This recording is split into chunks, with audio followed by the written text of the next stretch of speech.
بسم الله الرحمن الرحيم وصلى الله على سيدنا محمد وعلى آله وصحبه وسلم. اللهم افتح علينا بحكمتك وانشر علينا برحمتك يا ذا الجلال والإكرام. يا عليم علمنا يا عليم علمنا من علمك ما ترضى به عنا ولا تؤاخذنا بما تعلمه منا. يا حليم خلقنا خلقنا بخلق حليم وحققنا بحقائق العلم. سبحانك لا علم لنا إلا ما علمتنا إنك أنت العليم الحكيم. رب اشرح لي صدري ويسر لي أمري واحلل عقدة من لساني يفقه قولي. وصلى الله على سيدنا محمد وعلى آله وصحبه وسلم تسليما. ما بعد. السلام عليكم ورحمة الله وبركاته. Naam. So Alhamdulillah, thank you for CD Answer and Anil for the introductions there, as well as describing what will hopefully be for yourselves, a journey. And this is what learning, we must understand that, I think, is that the purpose behind learning is that, number one, that it's a journey and you take it as something that, inshallah, is going to inform you for the rest of your life. And number two, how should it inform one? How should it inform one? So the knowledge we learn can be, as it's in the it's in the motif or the leitmotif that is capturing of the program, and that's in those three stages. So there's knowledge, there's practice, and then there's realization. And that is what one should be trying to take away from the subjects that one is learning. Obviously, the knowledge that they posit, the practice that they instruct to, and the consequence of that is realization of the one that we worship. And this is something that is an inseparable relationship of how Allah has made, as almost, you could say, a sunnah. It's Allah's sunnah of how we come to know Him. It has to start with knowledge, and then that knowledge has to be then implemented.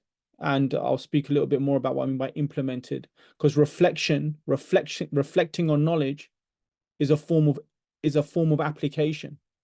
There is the demonstration of it, as in, the instruction of how to do the recommendatory amounts of rinsing your mouth. That is the actual application of the knowledge, right? But there's also application of that knowledge at a reflective level. And reflection is one of the greatest amal that we can do with our knowledge. Now, being careful here, we're not trying to say that obviously it's not one or the other, but it's just to make it clear that when we say practice of knowledge, reflection with what we learn is really important, because that actually connects towards the realization aspect. One of the great Khorasani scholars, Muhammad al-Amiri, he says in a line, in a couple of couplets, he says, فَإِنَّ الْعِلْمَ مَبْدَأٌ لِلْعَمَلِ, right? فإن العلم مبدأ للعمل والعمل تمام العلم ولا يرغب في العلوم الفاضلة إلا لأجل الأعمال الصالحة. So in this couplet, he says, knowledge is a starting point for action, and action is the perfection of knowledge. And action is the perfection of knowledge. Superior types of knowledge are only desirable for the sake of useful types of action, because we recognize that every action we do brings us to an account in front of Allah subhanahu wa ta'ala. So there's no action that we do except that it carries a potential of a questioning in front of Allah. And knowledge is what informs us to then elect and choose actions in the most fruitful way for our outcome, for our ultimate outcome. And this kind of goes back to another very important point, in the science of behavioral change. One thing that we've got to do, and a lot of us are at different points, okay? We're at different points in our lives, but we all have formed habits, especially if you're at the age where you've got children, that's different. You're nurturing good habits. But most of us have formulated habits. Now, the thing about habits is what? The truth is, we don't decide our futures, we decide our habits, which decide our futures. So you've got to think about this in this sense as well, of how does this knowledge, sacred knowledge in particular, will aid, inshallah, in some cases, undoing with habits that are not wholesome for us, and in other cases refining those habits that are good. So we first make our habits, and then our habits make us. And this ummah has always been an ummah of knowledge. It always has been one of knowledge. And that's for the laity. We're not saying be scholars. I know Anil was mentioning about, you know, the other teachers, and alhamdulillah, sacred study was a you know, a segue for them to go into some more concentrated learning, right? But that's this. I really feel it's so important we understand that learning is not about necessarily getting to that type of immersion, right? There's a level of learning that is absolutely fundamental to us in addressing what I've just been mentioning, which is what? Forming correct habits. And doing that with the sense of that they're purposeful, right? You have a purpose behind the goal of that habit is to take you to a goal. And every habit that is informed with the knowledge of Islam, the goal is to bring us closer to Allah and to know Allah and to know Allah, know the one that we worship, and to be aware of him. And that is one of the fundamental meanings of taqwa. It's a very big term in the Quran. It's a huge word in Arabic and what it encompasses. But taqwa is that word that really conveys in essence is being aware of Allah. Because if you're aware of Allah in the correct way, it will then modulate how you behave. Well, it should.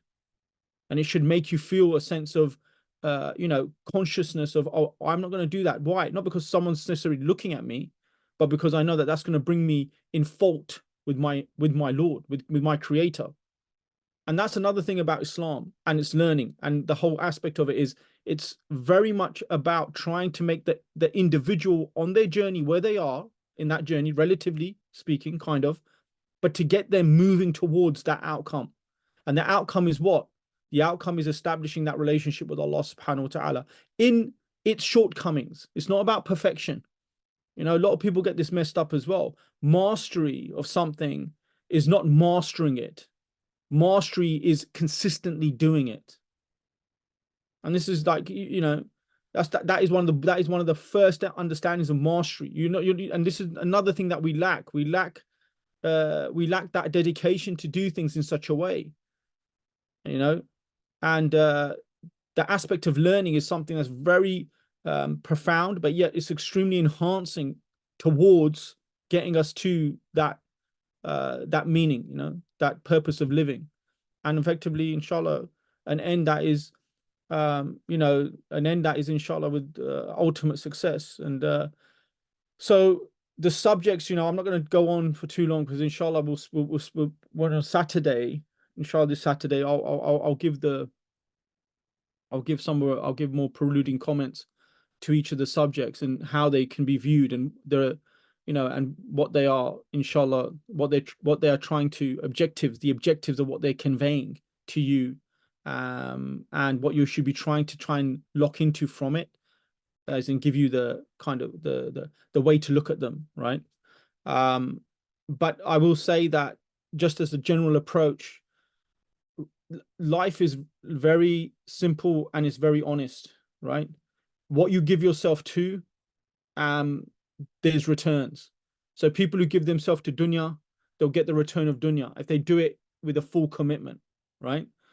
And knowledge is that one of those things that in your capacity, and I say this carefully because I don't want people to get the wrong idea now, like we're trying to say, oh, right, you have to stop your life or something. No, in your responsibilities, in your context, in the context you find yourself, to dedicate something of that time, just these mornings and to the program, inshallah, the yield of that is immeasurable for you.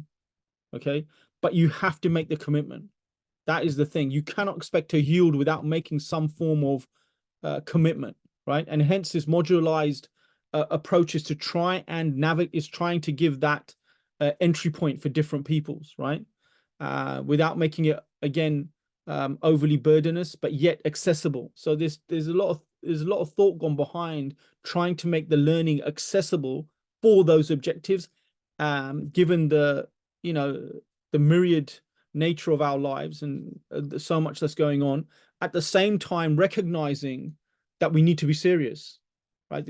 I think we've got to kind of, some of us are probably a bit further in that than others, but we've got to really understand that to really get somewhere with Allah and the Deen, it requires a seriousness. It does.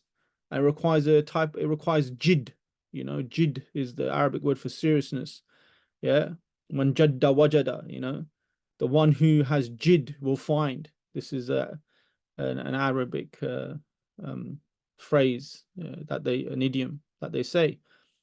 So, you know, I think it's upon that we find, you know, it's like one of the poets who said, Ya khadim al-jismi, Ya khadim al-jismi, kam tashka bi khidmati, atatlubu riha fima fihi khusranu, or atatlubu ribha fima fihi khusranu. Oh, the one who serves his body. How many are one that serves their body end up finding just pure misery, and they serve it seeking profit when only in it is loss. Aqbil ala nafs wastaqmil fada'ilaha. Concern yourself with your soul and adorning it with its virtues. فَأَنْتَ بِالنَّفْسِ لَا بِالْجِسْمِ إِنسَانُ.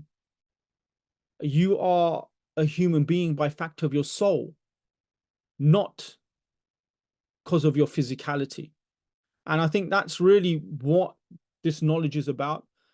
Sacred knowledge is about refining that aspect of ourselves so that we end up, inshallah, heading towards, you know, that realization, and hence that the coinage of, you know, knowledge, practice, realization. And it's a life. That's life. You know, there's no win. There's no like a finish race. You know, it's like a finish line here in the dunya. That's the point as well.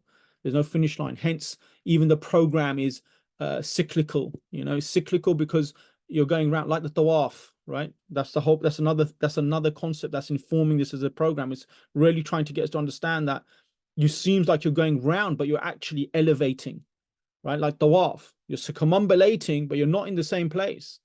You know, inshallah, each circumambulation is a raising, yeah, it's a expiating of wrongs and a raising of rank with Allah. And seeking knowledge requires that type of circumambulation, right? You're always going to, in you know, figuratively speaking, you're always in the tawaf, right? And inshallah, the more regularly we can stay in that and frequent that, yes, it will be hopefully a great source of informing us perspectively. What do I mean? Like in our way that we look at the world, in the way that we understand ourselves, in the way that we then look out to the world, the type of vision that we should have, the type of goals we set ourselves. So I'm just trying to convey that we are studying obviously topics that are inherently deen, right? The deen, but they are in view of how they carry us in our life. So, and I think that's like that bridging in one sense is something really important when it comes to the learning programs and sacred learning, because you know we've got to kind of be mindful of not trying to just have an Islam, an understanding of Islam that is just purely about criticizing. Okay, you understand? Like it's just critique, or trying to disprove to prove. You know, and this is. I'm not saying this is not good. It's got its place, but it's not going to nourish you. That isn't nourishing you because you're so obsessed with somebody else's idea of what the truth is. And that in itself is important. It's got its place.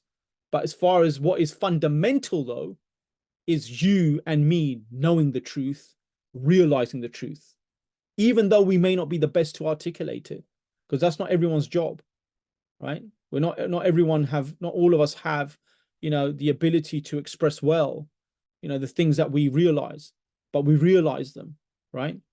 And that's another beautiful thing about the deen. The deen and knowing the truth with Allah is not predicated, it's not reliant upon you having, you know, a sophisticated tongue and being able to announce it in that way to the world. No. Many people who know the truth are extremely silent. In fact, you could argue that most of the people who know the truth say very little. That's interesting because we will be talking about defects of the tongue. and the merit of silence. But remember, the deen is balanced. There's times to be silent and there's times to speak out. And that's why, we try to do it. That's what knowledge is also trying to do. It's trying to give us context.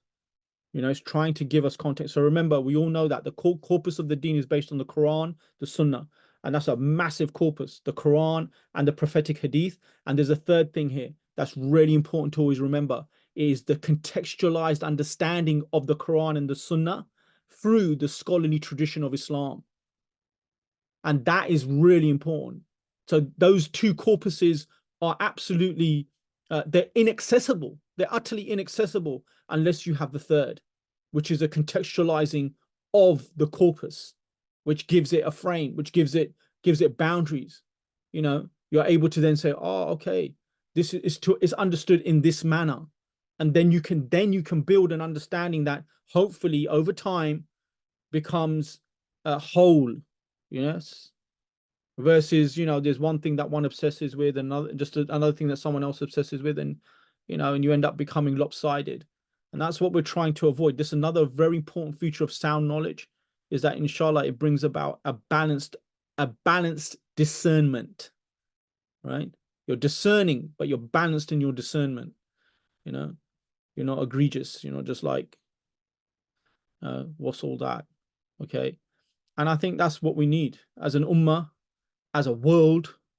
The world seems to be more and more irrational in its behavior. It's just madness, and we can see it going on in front of us, right?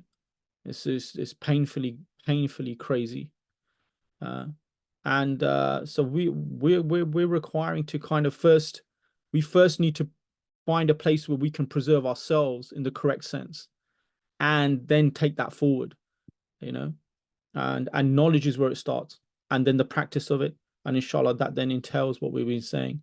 It entails that realization meaning what?